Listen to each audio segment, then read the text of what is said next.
Welcome back to new video. आज की video में लोग करने वाले हैं क्लास 7 की साइंस बुक का नया biology chapter which is reproduction in plant. Previous के 4 चैप्टर हमने कर लिए, अब तक नहीं देखा तो देख लेना। बहुत ही कम टाइम में मैंने सारे इंपॉर्टेंट टॉपिक एनसीईआरटी की इंपॉर्टेंट लाइंस, पीडीएफ नोट्स सब कुछ प्रोवाइड किया हुआ है, क्या ही चाहिए। तो आज की जो वीडियो है ये भी आज से बहुत इंपॉर्टेंट एनसीईआरटी की जो पीडीएफ को ध्यान से देखना, हाईलाइट करते हुए चलना। इस चैप्टर का भी एक्टिविटी, हर एक लाइन, इंपॉर्टेंट टर्म्स और डायग्राम सब कुछ इंपॉर्टेंट है, कुछ भी आ सकता है एग्जाम में। और जैसे कि आप जानते हो कि इस वीडियो को हम जस्ट 2 to 3 मिनट कंप्लीट करेंगे पूरे चैप्टर को विद इंपॉर्टेंट पॉइंट्स, तो ध्यान से सुनना और एनसीईआरटी की पीडीएफ ध्यान से देखते चलना और हाईलाइट करते हुए चलना। तो चलो स्टार्ट करते हैं वीडियो को। तो सबसे पहले जानो कि रिप्रोडक्शन होता क्या है। रिप्रोडक्शन यानी नए प्लांट्स का बनना, क्योंकि हम लोग पढ़ रहे हैं रिप्रोडक्शन इन प्लांट्स, तो इसमें सिर्फ और सिर्फ प्लांट्स के रिप्रोडक्शन के बारे में बात बताया जाएगा कि कैसे प्लांट्स रिप्रोड्यूस करते हैं, किस किस तरीके से करते हैं, क्या एग्जांपल्स होते हैं, कौन से प्लांट रिप्रोड्यूस करते हैं, रिप्रोडक्शन के पार्ट्स क्या होते हैं, वो सब पढ़ेंगे। तो रिप्रोडक्शन सबसे पहले जानो कि होता क्या है। नए प्लांट्स का बनना, नए प्लांट्स का रिप्रोड्यूस करना। कैसे रिप्रोड्यूस करेंगे? 2 तरीकों से करेंगे। जो पहला तरीका है वो है एसेक्सुअल रिप्रोडक्शन मेथड, और जो दूसरा तरीका है सेक्सुअल मोड ऑफ रिप्रोडक्शन। तो अभी जो हम लोग पढ़ने वाले हैं वो है एसेक्सुअल मोड ऑफ रिप्रोडक्शन, जिसमें कि हम लोग पढ़ेंगे एसेक्सुअल रिप्रोडक्शन। सबसे पहले जानो कि होता क्या है, जिसमें कि एक पैरेंट इन्वॉल्व होता है और किसी भी गैमेट की फॉर्मेशन नहीं होती है, कोई भी गैमेट नहीं बनता है, ठीक है। That is called asexual reproduction. Asexual reproduction के पार्ट्स पढ़ लो। Vegetative propagation, budding, fragmentation and spore formation. Vegetative propagation में क्या होता है, एक न्यू प्लांट ग्रो करता है रूट से, स्टीम से, लीफ से। आपके बुक में एग्जांपल्स दिए हुए हैं, ठीक है। रूट से, स्टीम से, लीफ से जब कोई न्यू प्लांट ग्रो करता है उसको कहते हैं vegetative propagation. For example potato, ginger and bryophyllum. अब आ जाते हैं बडिंग पे। बडिंग में क्या होता है, जब किसी स्मॉल बड से कोई छोटा सा आउटग्रोथ हो, कोई छोटा सा बड हो जो बाहर निकला, उससे एक न्यू प्लांट ग्रो हो जाए, उसको बडिंग कहते हैं। For example east. अब आते हैं फ्रेगमेंटेशन पे।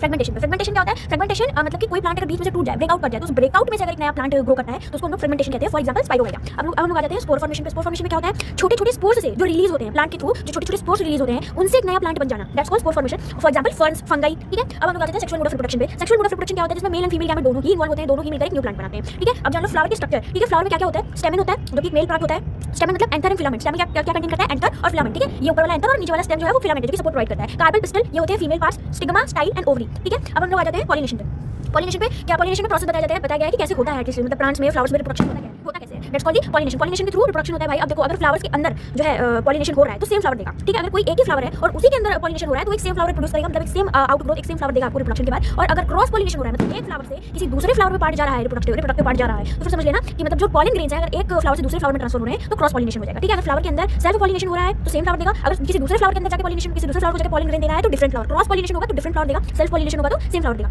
पॉलिन ग्रेन का एंथर से स्टिग्मा तक ट्रांसफर होना, उसी को हम लोग पॉलिनेशन कहते हैं। अब वो जाएगा कैसे यार, देखते हो कि मधुमक्खी वगैरह कभी-कभी फूलों को बहुत ज्यादा प्यारी होती है मधुमक्खियां, तो उड़ती हैं और बर्ड्स के थ्रू, विंड के थ्रू, एयर के थ्रू पॉलिन ग्रेन उड़ती दूसरे फ्लावर में चली गई, ठीक है। डिस्पर्स हो गए तो क्रॉस पॉलिनेशन हो गया। अगर उसी के थ्रू पॉलिन ग्रेन फ्लावर के अंदर चले गए तो सेल्फ पॉलिनेशन हो गया। उसी फ्लावर में अगर जो डिस्पर्सन मेथड है उसी फ्लावर में हो गया तो फिर सेल्फ पॉलिनेशन हो जाएगा। अगर दूसरे फ्लावर में हो गया तो क्रॉस पॉलिनेशन हो जाएगा। अब आ जाओ फर्टिलाइजेशन पे।